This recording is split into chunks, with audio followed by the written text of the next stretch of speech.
시사 오늘 정치텔링. 안철수, 시간에 졌다. 총선 역할, 전망은?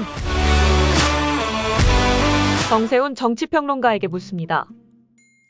3.8 국민의힘 전당대회에서 김기현 후보가 이겼고 안철수 후보가 패했습니다. 그 승부를 결정지은 포인트에 대해서 어떻게 생각하십니까? 시간의 문제였다고 생각합니다. 네. 그 윤석열 정부가 정권을 탈환한 지 1년밖에 되지 않았습니다. 국민의힘 당원들 입장에서 한번 생각을 해보면 문재인 정권에 대한 트라우마가 여전히 강합니다. 정권을 뺏기지 않으려면 윤 대통령을 중심으로 뭉쳐야 한다. 또 밀어줘야 한다. 이런 기류가 세질 수밖에 없었던 거죠. 그 박근혜 정부 당시에 비박계의 표를 얻고 김무성 대표가 당선될 수 있었던 것은 시간의 문제입니다. 8년 가까이 보수 정권이 유지되고 있었고 그 유지되면서 비박이다 친박이다 하면서 공천 학살이 있었고 그러면서 그런 어떤 당원들을 중심으로 네. 아니 정말 우리가 이렇게 정권을 잡은 우리가 이렇게 해서는 되지 않겠느냐 네. 하면서 이제 적지 않은 사람들이 느꼈고 거기에 대한 피로감이 깊었기 때문에 그렇게 비주류가 될 수 있었던 겁니다. 근데 이번은 정권을 탈환한 지 1년밖에 안 됐기 때문에 안철수의 건전한 비판이라든가 네. 이런 게 먹혀 들어갈 수 없었던 선거였다고 생각을 합니다. 네. 어떤 뭐 상식적 비판을 해도 이거 이러다가 우리 잘못하면 정권 뺏기는 거 아니야? 이런 식의 우려가 더 깊어졌고 또 대통령실 선거 개입 의혹 같은 거는 상당히 문제가 될 수 있는 상황이었지만 안철수가 이 사건에 대해서 고소고발을 함으로써 야 이러다가 정말 우리 당 망칠 수 있는 거야 정권 뺏길 수 있는 거야 이런 우려감이 높이 들면서 급속도로 표심이 김기현 후보한테 갔다고 봅니다. 네. 결국은 네.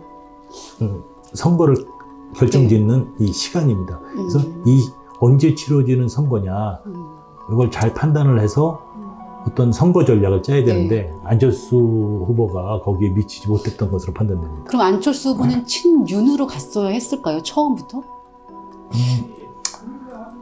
제가 생각한다면 안철수 후보가 윤석열 대통령과의 만남 속에서 어떤 담판을 통해서 이번은 나를 밀어달라. 또 내가 이런 식의 당대표 운영을 하겠다. 이런 식의 어떤 소통을 통해서 본인이 어떤 친윤 후보가 됐어야지. 그 앞에요. 예. 네. 했어야지 그런 어떤 시간적인 네. 그 실기 속에서 네. 본인은 수도권 당대표론을 들고 나왔지만 좀 국민의힘 당원들 입장에 봤을 땐 좀 소구력이 약했던 것 같습니다. 예, 이제 전당대회가 끝나고 이제 김기현 당대표 체제가 만들어졌으며 안철수 후보는 재충전의 시간을 갖고 있고 의원은요.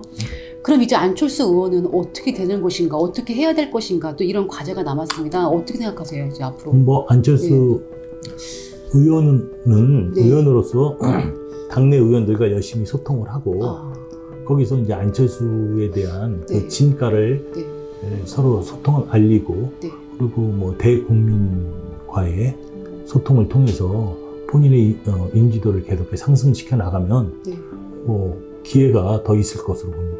그러면 그게 이후에 이제 총선을 생각하면서 뭐 원희룡, 한동훈, 투트랙 이런 얘기 나오잖아요. 그럼 같이 공동 선대위원장으로 열심히 적극적으로 참여하는 게 낫다고 보시는지. 기회가 된다면 당연히 참여하는 게 낫다고 봅니다. 참여하는 게요. 그럼 대권 주자로서 여전히 유효하다고 여전히 유효하다고 봅니다. 그 이유는요? 뭐 시간이 결국 요번에도 당대표가 안 된 이유가 결국 시간 때문이었다고 보고 그 시간이라는 거는 안철수한테 또 안철수 후보한테 안철수 의원한테 기회가 올 거라고 봅니다. 예, 감사합니다. 잠깐 여기를 눌러주세요. 구독과 좋아요를 눌러주시는 분들에게 건강과 행운 장수를 기원합니다.